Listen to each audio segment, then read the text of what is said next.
ಎಲ್ಲರಿಗೂ ನಮಸ್ಕಾರ. Welcome back to ಮನಸ್ಸು ಅಕ್ವಾ ಅಂಡ್ ಅಗ್ರಿ ಫಾರ್ಮಿಂಗ್. ಇವತ್ತಿನ ಈ ವಿಡಿಯೋದಲ್ಲಿ ನಾನು ನಿಮಗೇನು ತಿಳಿಸ್ಕೊಡ್ತಾ ಇದ್ದೀನಿ ಅಂತಂದರೆ RAS ಟೆಕ್ನಾಲಜಿ ಯೂಸ್ ಮಾಡಿ ಇಲ್ಲಿ ನೋಡಿ ನಾನು ತೋರಿಸ್ತಾ ಇರ್ತಕ್ಕಂಥದ್ದು biofloc tanks. RAS technology use ಮಾಡಿ ಫಿಶ್ ಫಾರ್ಮಿಂಗ್ ಮಾಡಲಿಕ್ಕೆ ಮಾಡಿರ್ತಕ್ಕಂಥ ಬಯೋಫ್ಲಾಕ್ ಟ್ಯಾಂಕ್ಸು. ಸೊ ಇಲ್ಲೇನು ಮಾಡಿದ್ದಾರೆ ಅಂತ ಅಂದರೆ 2 4 ಡಯಾ ಟ್ಯಾಂಕ್ ಮಾಡಿದ್ದಾರೆ, ಮತ್ತು 4 6 ಮೀಟರ್ ಡಯಾದು ಟ್ಯಾಂಕ್ ಮಾಡಿದ್ದಾರೆ, ಮತ್ತು 2 8 ಮೀಟರ್ ಡಯಾ ಟ್ಯಾಂಕ್ ಮಾಡಿದ್ದಾರೆ. ಸೊ ಇಲ್ಲಿ ಇವರು ಫಸ್ಟ್ ಕಲ್ಚರು ಇದು ತಿಲಾಪಿಯ ಮಾಡಿದ್ದಾರೆ. ಸೊ ತಿಲಾಪಿಯ ಮಾಡಿ ಅದರಿಂದ ಏನು ವರ್ಕೌಟ್ ಆಗಿಲ್ಲ ಅಂತ ಹೇಳ್ಬಿಟ್ಟು ಈಗ ನೀರು ತುಂಬಿ ಹಾಗೆ ಬಿಟ್ಬಿಟ್ಟಿದ್ದಾರೆ.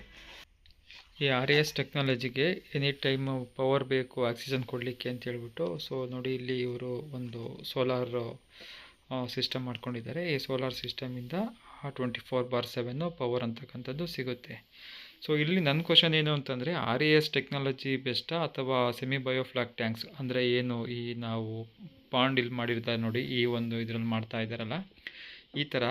ಸೊ ನನಗಿರೋ ಮಾಹಿತಿ ಪ್ರಕಾರ RAS ಟೆಕ್ನಾಲಜಿಗಿಂತ ಈ ಥರ ಪಾಂಡ್ ಏನು ಮಾಡ್ಕೊಂಡಿದ್ದಾರೆ 10 ಕುಂಟೆ 12 ಕುಂಟೆ 15 ಕುಂಟೆ ನೀವೇನಾದರೂ ಮರಲ್ ಫಿಶ್ ಫಾರ್ಮಿಂಗ್ಗೆ ಮಾಡ್ತಾಯಿದ್ರೆ, ಸೊ ನನಗಿರೋ ಮಾಹಿತಿ ಪ್ರಕಾರ RAS ಟೆಕ್ನಾಲಜಿ ಬಯೋಫ್ಲಾಕ್ ಟ್ಯಾಂಕ್ಸ್ಗಿಂತ ಈ ರೀತಿ ಏನು ಪಾಂಡು 10-15 ಕುಂಟೆಯಲ್ಲಿ ಪಾಂಡ್ ಮಾಡ್ಕೊಂಡಿರ್ತೀರಲ್ಲ, ಸೊ ಈ ಒಂದು ಪಾಂಡಲ್ಲಿ ಈ ಮರಲ್ ಮೀನು ಅಂತಕ್ಕಂಥದ್ದು ಚೆನ್ನಾಗಿ ಬೆಳವಣಿಗೆ ಆಗುತ್ತೆ ಅನ್ನೋದು ನನ್ನ ಅನಿಸಿಕೆ.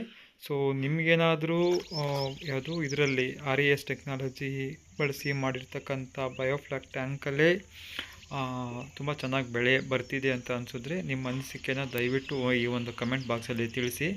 ಏಕೆಂದರೆ ನಾನು ಅಬ್ಸರ್ವ್ ಮಾಡಿರೋದು ಮತ್ತು ನಾನು ಕೇಳಿರೋ ಫೀಡ್ಬ್ಯಾಕ್ ಪ್ರಕಾರ ಎಲ್ಲರೂ RAS ಟೆಕ್ನಾಲಜಿ ಅಂತಕ್ಕಂಥದ್ದು ಫೇಲ್ ಅಂತ ಹೇಳ್ತಾ ಇದ್ದಾರೆ. ಸೊ ದಯವಿಟ್ಟು ನಿಮ್ಮ ಅನಿಸಿಕೆಗಳನ್ನು ಕಮೆಂಟ್ ಬಾಕ್ಸಲ್ಲಿ ತಿಳಿಸಿ.